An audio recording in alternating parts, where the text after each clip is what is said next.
Arrow Season 3, Episode 13, Canaries. I definitely love this episode, and I'm certainly going to get to, of course, the main story and, the really emotional episode, emotional moment towards the end of this episode. But the first thing I have to talk about in this episode is, like, this tiny little beautiful moment, like, right in the middle when everything that I had been hoping for kind of came to a head in this episode. Like, there was stuff, we've had ever since the mid-season premiere. It's been Oliver doing his thing and the team working to mourn Oliver in their own way, decide whether or not to work, and help this continue helping the city, and then working together as this team without their leader, helping the city, doing things right. Even getting a portion of the city to help itself when they fought against Brickwell. And in this episode, and I was so glad that it happened. I was glad they didn't hold this off for a long time. But in this episode, when Laurel was hurt and she was on the table, and they finally had that big moment where Oliver officially wasn't just the be all end all of what will and will not happen on the team. That was my favorite moment of this episode by far. It was really cool to watch. It was really great to see Roy stand up to Oliver, because it was when Thea did walk away and everything was done, it was you knew they were about to argue, and it was just Oliver being mad. It was the dad kind of being mad at his son or something like that, and it was just something's about to happen here. And it was a great scene, and I loved it. And everyone kind of told Oliver exactly how it was. Diggle kind of waited, and he had his more calm down moment, because that's kind of how Diggle is. But it was a great moment, and I loved it. Roy saying you can't talk to her like that. You invited her in, you don't have the right to kick her out. And it was just a great scene. And even Felicity, she joined in and told him you were dead, we thought you were dead, and we worked together as a team. And then you come back, you can't just expect it to be exactly how it was when you were gone for nearly a month. And we kept going, we kept doing what you started. And I love that scene. It was just my favorite moment. That's what I was hoping for. I think I mentioned that in the last 2 episodes. That's kind of something I mentioned, what is it going to be like when Oliver does come back? And it was exactly like I thought. They established what they can do without Oliver, and the dynamics shift. Things change. And when he came back into the fold, it was exactly how it should have been. It was logical. It was a great little scene. It didn't take up a ton of time in the episode. They said what they felt they should say. You can't just... you did it before, and it was fine, because we kind of just followed you as our leader. But when you were gone for, like I said, nearly a month, they learned. They really grew as people. They grew not only as fighters, but they grew as a team and as a family without the head. And it was just really great to have that scene. And it was I feel like I had to talk about that first, because it was without a doubt my favorite scene in the entire episode. I love the rest of it too, but that was just the moment I was waiting for. As soon as it happened, I was this is just, this it won't get better than this. It'll be great, but it just won't be better than that one scene. And I really loved it. And Diggle's scene afterwards was also really great. And of course, I feel like Diggle's the one who can always really connect with Oliver, because they both have training in different ways, obviously, but they both have some real serious training. And Diggle is the one who has that sense of okay, this is gonna be the angry moment. I'm gonna wait. And he didn't say anything I'm on your side or anything like that. He, even without words, he conveyed his message.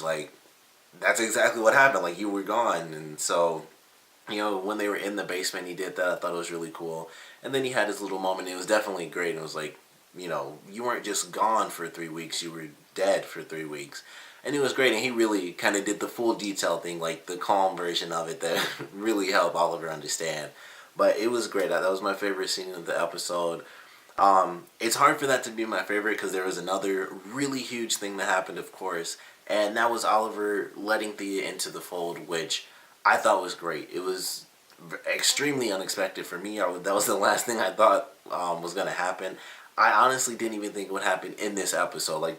When something big like that happens, a lot of times, and I'm sure you guys already know this, but a lot of times it's here's the introduction to this little concept or idea, and we might get it, 3 episodes later. But it was Malcolm said, the 3 of us are the only way to defeat, the League if they come after us, and we can't just wait.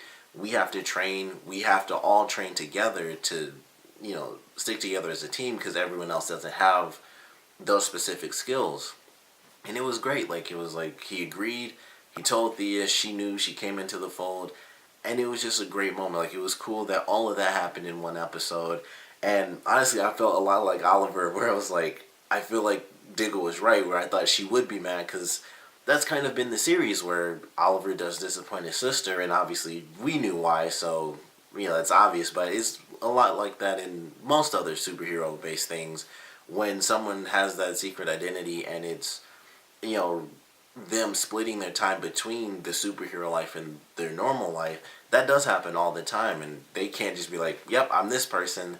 So, it made perfect sense for Thea to be angry all those times, and it happened so much, and there were, like, some secrets were really big, like the stuff when he knew about his father, and he knew about Malcolm Merlin being Thea's father, and keeping that a secret from her and stuff. Like, there were some big things that he kept from her that really upset her, and it was cool to see that she saw she saw the good side of things. Like, instead of it just being like, oh, you were leaving me to help other people, it was like, you were leaving me to save lives. And so it was great to see her have a genuinely good reaction. Like, she didn't freak out about it. It was, she kind of freaked out, but it was like just them being brother and sister. Like, they made jokes about it and stuff. She was really happy, and it was really great. I loved that reaction.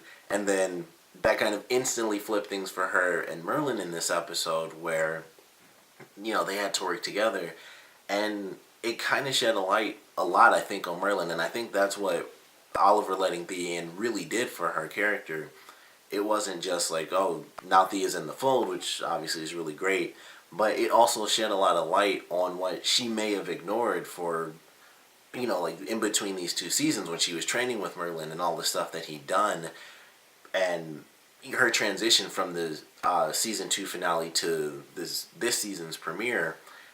It kind of flipped everything, and it kind of opened her eyes a little bit. Like, I ignored that because I'd been lied to for a long time. Like, she went to him, not exactly willingly, because she did, admittedly, she shot him, if I remember. I know she did. She shot him in, like, the season 2 finale, or, like, the episode before that, and, of course, he had the bulletproof vest.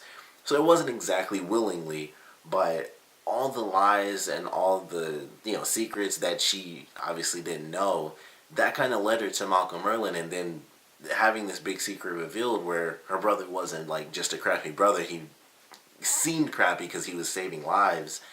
It shed light. It kind of, like, opened her eyes a little bit. Like, this is what I ignored from, Malcolm Merlin. And I thought that was actually really great. Like, she really confronted him. Like, she'd been training with him and stuff, and it was just like, I'd been distant with Oliver for a long time and stuff like that. And then they were, of course, bonding again, but it wasn't exactly the same, previous to this episode. And you could really tell, like, the jokes, they made the jokes and stuff like that.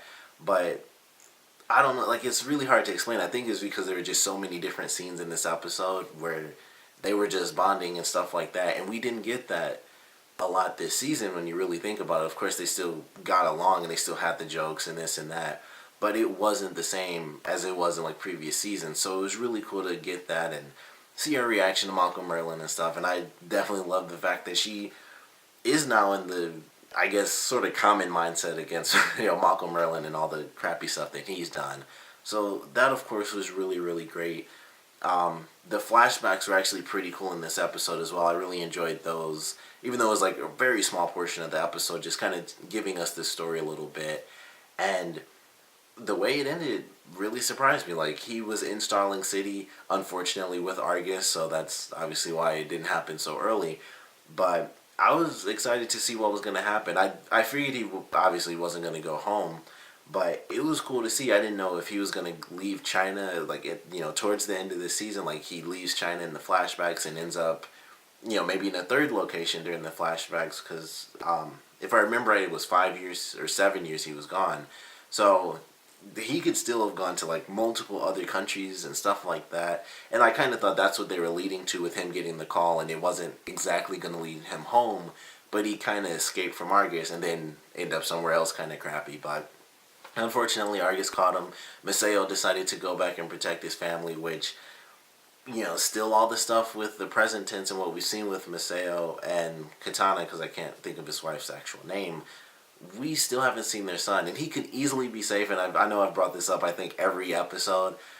I still just feel like that's just going to lead to some really sad stuff where either China White's going to end up killing their son. I doubt Argus would have done that. I mean, I know they do some crappy stuff like kidnap people and, don't let them go home. But I don't think they would, kill the guy's son or anything like that. They might kill Maseo, but I don't think they would, just kill his wife and kid or anything crazy like that. But I'm excited to see where the flashbacks are definitely leading to, and just all the craziness with China White and them being in Starling City and how they're going to do the little flashbacks like, oh, there's, maybe my mom or something and he saw her out of a window or something like that. So I'd love to see that, and, I think it was a very small portion of this episode, but definitely great. And then the final portion of this episode, I feel like I'm already doing a super long review. Yeah, it's 10 minutes, so it's really long. But the final portion of this episode, the main sort of story for it with Laurel as Black Canary getting hit with the vertigo and seeing her sister, I really enjoyed it. I actually thought it was very well done. I didn't expect Laurel to get so beat up in this episode. I thought she kind of had her I got beat up moment when she was going against Brickwell, and that was kind of her thing. Alright, she understood that she can't just go full force with it, and she lost during that moment, and I thought that was it. And then in this episode, I think it was much worse. She almost died because she went off and she was by herself. Another thing that I was hoping to see was Oliver and Laurel talking and how he was going to feel about her being Black Canary. And it kind of went how I expected it to. It didn't exactly go over well. It was a little worse, actually, than I thought. And he was just flat out no, you can't freaking do this, because he was still in, leader mode. But I really enjoyed it. I thought it was pretty cool. It was, of course, great to see both Black Canaries together, and even the differences in their outfits and how they have different weapons and stuff like that. The little things I thought were pretty cool. I thought the ending scene where she went up against, I guess, Count Vertigo for the final time, I thought it was cool that she saw her father, and I thought that was done really well, how he was acting and the emotional side of him that we got to see, because we haven't seen that in a long time, because he's kind of in this specific set right now in the series where he can't get over the top emotional. So it was great to see the actor be able to do that, at least in some form, because I think he's a really good actor. So I love that scene. And then, of course, the actual ending of the episode, it was really emotional. And I don't think there's ever been a part in this series where I was actually almost in tears. And now it was that moment. I was like, man, it really caught me off guard that it was going to be like that. But once again, it was very well acted. It'll be really interesting to see how his character does, kind of move on from this, because of course that's been a huge secret for the entire season. And, now that he knows, it's going to be different for his character. And of course, it'll be even more different considering he knew that Laurel was the one who kind of took Sarah's place. And that was something he mentioned, yeah, I'm mad, but we'll work through it. And now, that being combined with the fact that he actually lost Sarah and it wasn't just that she's, off somewhere else, it'll be different for his character. But I thought it was a very well done scene. It was well acted. It was, like I said, it was emotional, really emotional for me, surprisingly emotional. I knew it was going to be sad, but I didn't think it would get me that much. But I loved it. I think this is a really great episode. I've loved every single episode coming back from the mid-season premiere.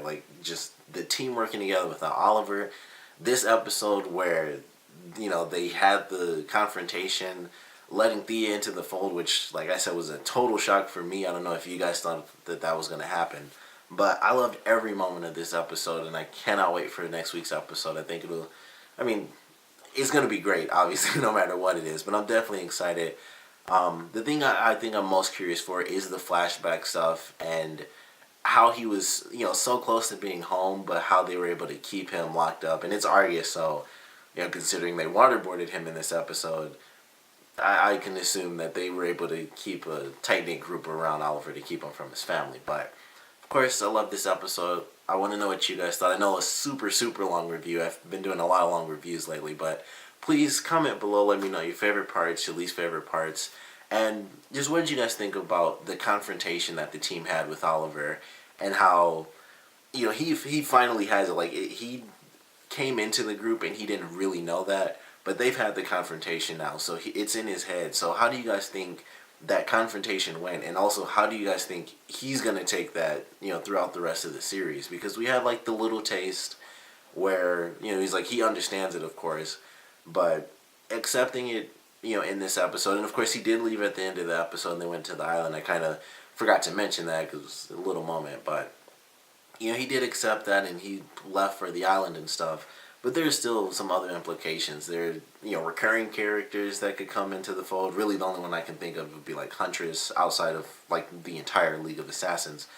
But there are some deadly forces out there where it's like, no matter how much he trusts the team, he's still kind of at the top as far as what he knows about certain villains that they're going to face up against. So I think it'll be interesting to see exactly what goes down. But just to kind of end things here, I want to know what you guys thought. So like I said, please comment below, let me know, and thanks for watching.